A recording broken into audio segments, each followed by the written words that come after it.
Hey guys, Matt and Sam back, special guest Tim. Hello. We are here to bring you another video. Sam, what are we doing?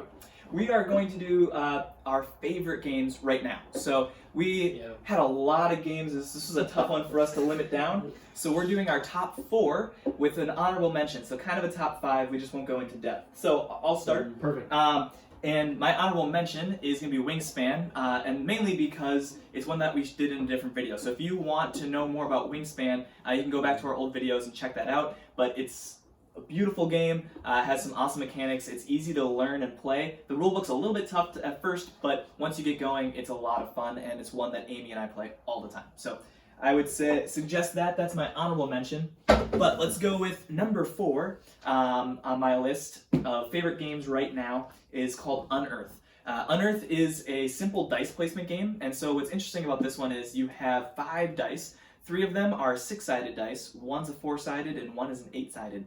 And there's cards on the table that are worth points by collecting sets, and so you want to get 3 green cards and 2 blue cards, and that's going to give you points. And so you roll a die, and you have to put it on it, and you get them by having the most of whatever. But the fun part about it is deciding when to use your 4-sided die, when to use your 8-sided die, and it ends up being a really pretty game because of the cards. Kind of as you collect sets and stuff, you're building up this little thing, and there's little tiles that you're building a little tower to. So anyway, that's Unearth. It's one of my favorites because it's accessible, easy to bring out. Playing the percentages a little bit. Yeah. So my honorable mention is this one. It's Catan. It's Game of Thrones version, which could throw some of you guys off a little bit. But there's nothing really bad in the game.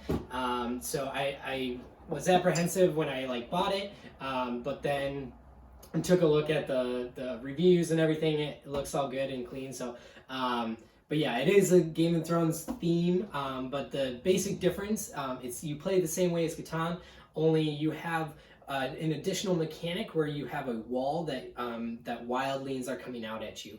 So basically your settlements are getting attacked. So that's like the basic there, but otherwise you could play just you play the regular Catan with this one as well. So that's my honorable mention. Then I've got this one, Quarto. So basically what it is it's a mix between chess and Connect 4. So what you're trying to do is you're taking turns back and forth and you have 4 different ways to win, and you need to connect 4 different things. So you have like a tall, short, open top, closed top, different colors and different shapes, and you're trying to get 4 in a row, and they're matching up. So it's really pretty simple and fun. You can play in 5 minutes or so. A longer game will take 10 to 15. But yeah, so this is a really fun one. But yeah, it's got some good strategy to it. So I think Sam played that on top of his car. I did at the drive-in. Yeah, that one's pretty good. And that's a 2-player game. Yes, that is a 2-player game. Yep. So my 5th honorable mention is going to be the Tiny Epic. I love space games. I have a lot of space games. Couldn't pick one. This is Tiny Epic Galaxies. The entire game fits inside this box. I have an expansion inside 2 of them. But really fun. You're basically different explorers trying to find different planets that have different abilities that help you do it more and better. Really fun. There's Tiny Epic Westerns, Tiny Epic Battles. There's a lot of these Tiny Epic games that fit in a box. Great because they fit in a backpack. Really nice. Bring with you. If you like space, check out the Tiny Epic Galaxies. My number 4 though is going to be Suburbia. Upside Down. This is a game that is a ton of fun. I grew up playing SimCity, really old school. This feels a lot like SimCity, kind of in a board game. You have residential, industrial, and commercial buildings, and you're trying to put them next to other buildings of that zone to get reputation and then to get income. And so you're trying to balance those things. If you get too much income too fast, your reputation hurts, and vice versa. So you're kind of drafting tiles and saying, is it worth paying that much if I can get it? And at the end, you have this really cool town that is a lot of fun, and you're all building suburbs of the same town. So Suburbia. So my number 4. Does this one end up? Do you have a cool table presence at the end? Is it built into something, or is it kind of? It's they're just colors. You have to envision it. Gotcha. It's not quite as pretty, but yes, you're building your own little suburb. But it's not as pretty. It's a little more, just kind of building something that works really well together. It's more of the satisfaction of it. Gotcha. Yeah, but basically any type of building games are really pretty cool. Yeah. So They're fun. yeah, they work well. It's fun to at the end have your town and I did that. Yes. Yeah. Yeah. All right, so my number 3, we're on number 3 Three. now, is called Ethnos, and this the cover looks very different than the game itself. The cover makes it look like you're in this epic battle, which you really don't fight at all in this game. This is what's called an area control game, and so you have this map with these different areas.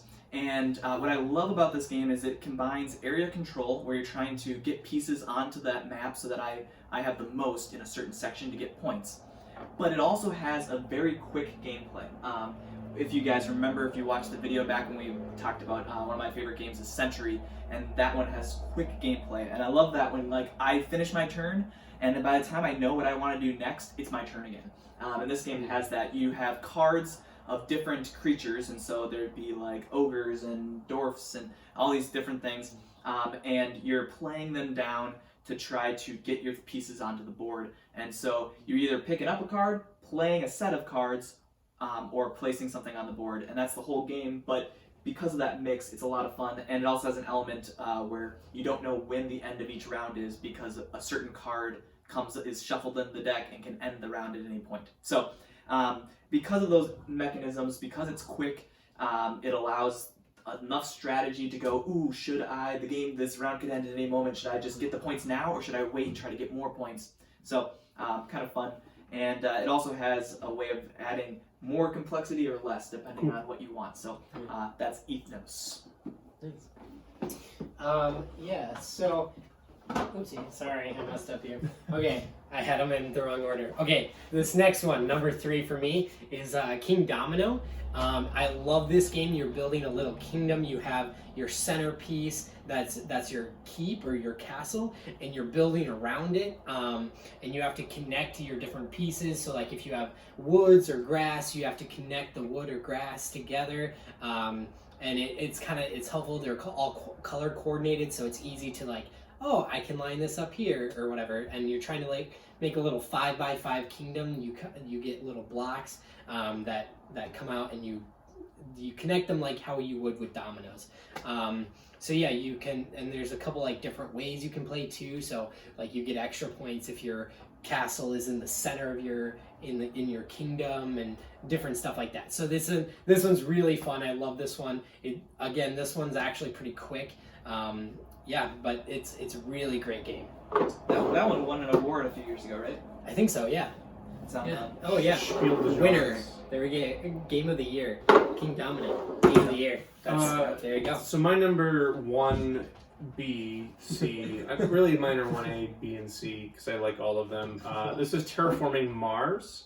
A couple of years ago, a bunch of Mars games came out because that's where we want to be on Mars right now, apparently. There we go. Space. So this is a really fun game where you are trying to terraform Mars. So each player is playing as a corporation who's trying to get more points by completing projects. So the game is kind of a solitaire feel where you're kind of playing your cards and trying to get an engine building going. Lots of fun.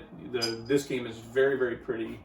As you construct projects using different resources to try and bring the oxygen up, the heat up, and get lakes on Mars so that you can live there. Lots of fun.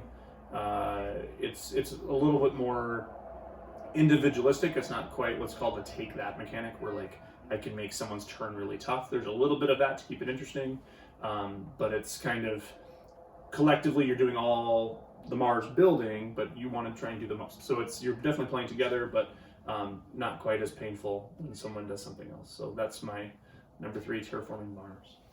Awesome. All right. So number 2. Number 2 on my list is called Dead of Winter, and this one has a little bit of nostalgia for me because this is between this and Catan are the 2 games that really got me into board gaming, and you can see what that's done to me. So one caveat with this one is that, 2, I guess. First is that it's a zombie game, so if you don't like zombie themes, then you probably won't enjoy this. But what I like about this game is that the zombies are kind of secondary. It's more surviving. This is a cooperative game, which means that all of us are playing together on a team against the game. So at the beginning, you're going to pick an objective, and that's what you're trying to do: survive. And there's different locations, and you have dice and cards and a bunch of things, and you're deciding, I'm going to go travel out there and find that thing. We need to build something, or we need to collect enough food to survive winter, or whatever it is for that game.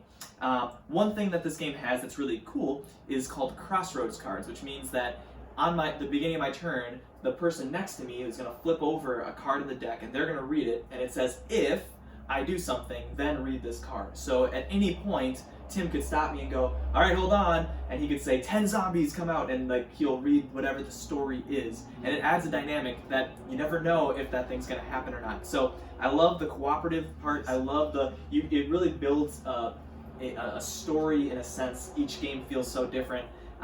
The one caveat that I'd say is there's, within those crossroads cards with the story in it, some of them are a little bit more graphic than others, and they actually have a little symbol on the cards that are more graphic. And so for me, I just took all those cards and I just threw them away because I didn't feel like I needed that in the game. There's so many in that deck that losing 5 or 6 of them didn't feel like it doesn't change the game at all.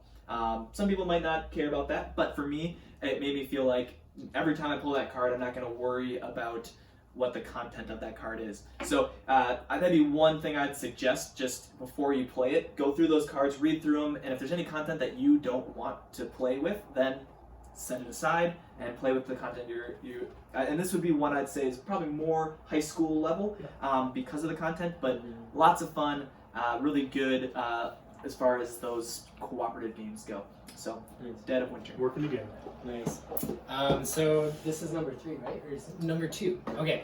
So my number 2 is Avalon. So this one you can play, I think it's from 5 to 12, I believe, or maybe it's 14. Yeah, so you can play this with a ton of people. So it's not as many for small numbers, but 5 to 12 people. This one's really good. You are going on like different little missions where you're either good or you're evil. So you're trying to, if you're good, you're trying to make each of the missions succeed. And so as you're going on missions, basically what you're doing is you're just submitting a success or a fail card. And if you're a good guy, you're always going to put in a success. If you're a bad guy, however, you can either put in a success or a fail to try and like throw off, oh, I might not be a bad guy, I put in a good one, like type of thing. So if you're good, you don't know who the bad guys are, but then the bad guys are trying to make each of the missions fail. So it's like the best out of 5, basically. And so as a good guy, you're trying to figure out who the bad guys are, and so there's a lot of like player interaction that goes along with that. That's like, oh, like process of elimination, and like, okay, you're definitely evil just because of your personality. So there's that type of thing. But yeah, so if you like fantasy, I would go with the Avalon version.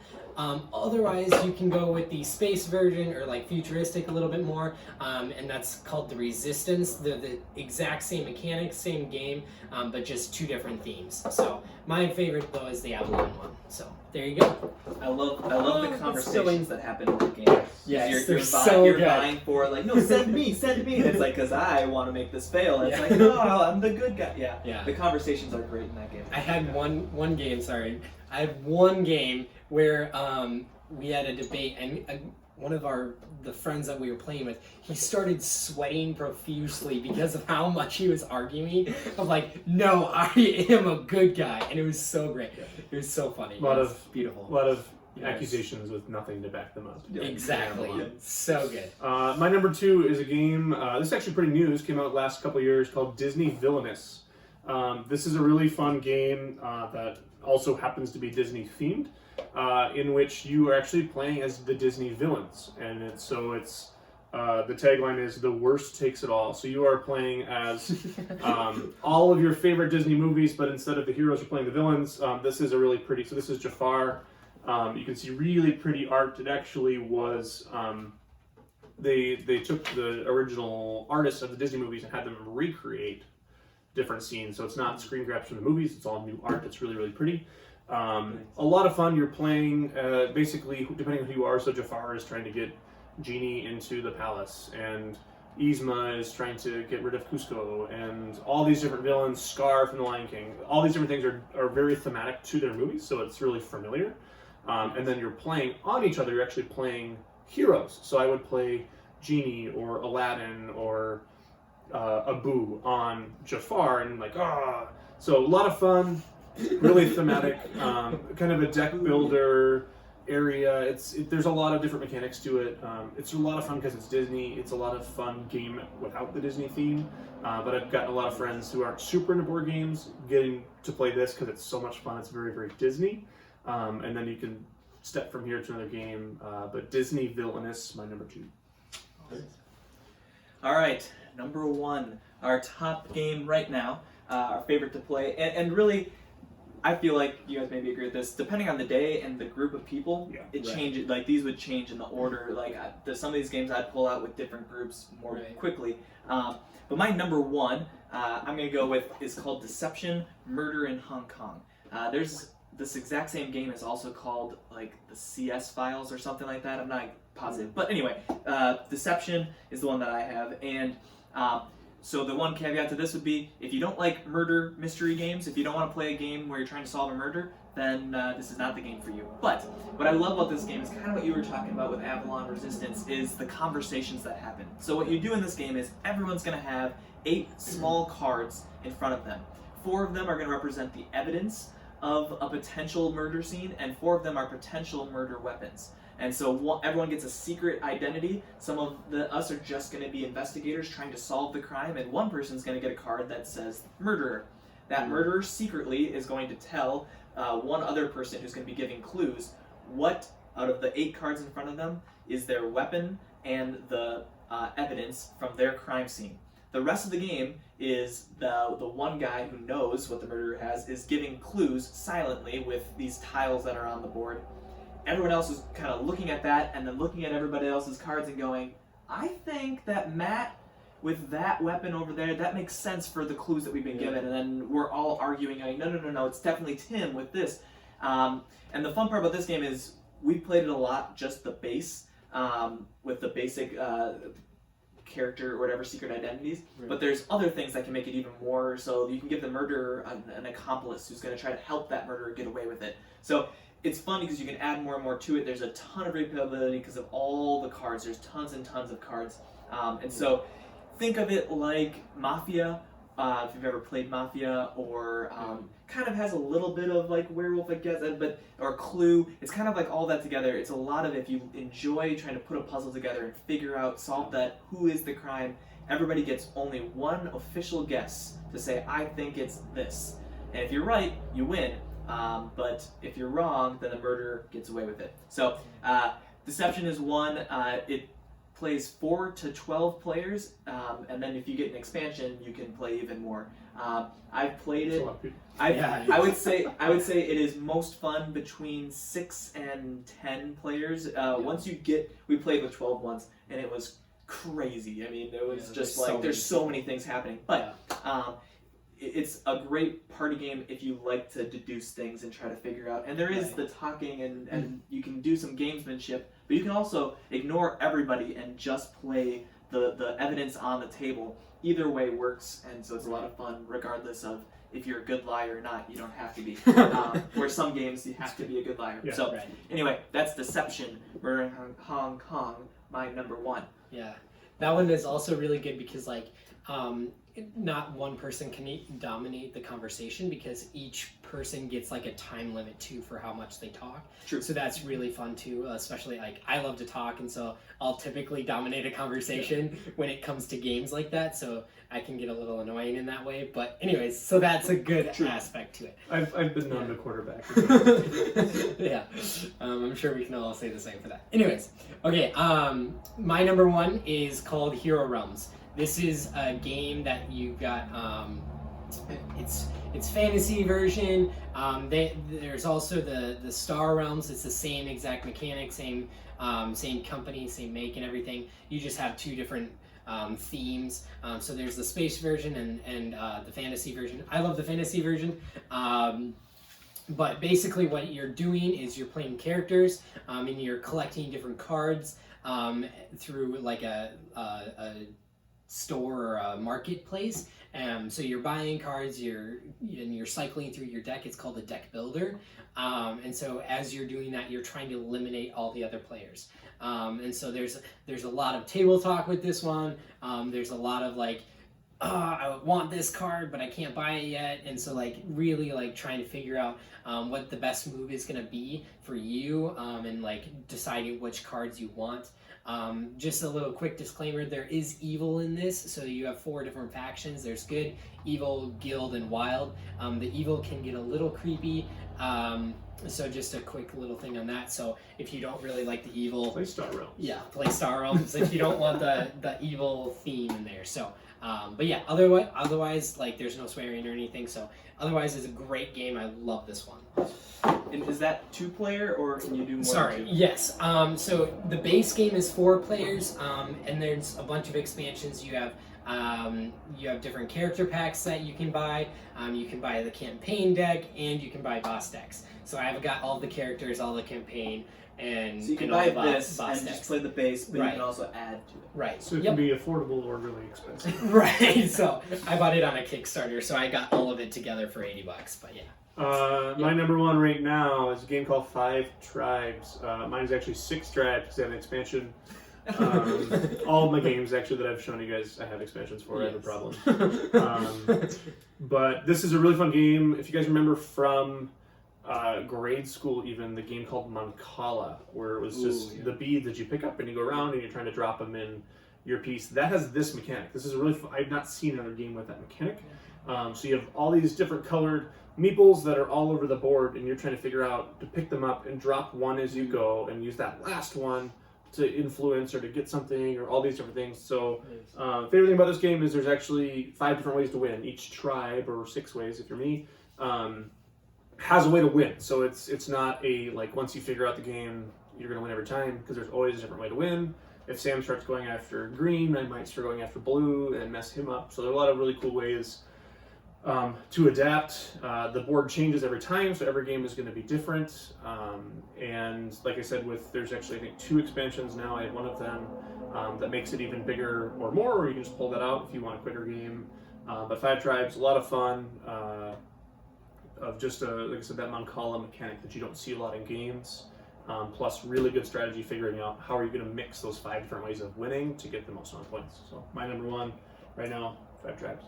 And that one looks really pretty too, as all the colors just start getting spread around the board. It has a. They're all really bright colors. I mean, all pop. And so if you're colorblind, you might have a hard time. But Yeah, that's true.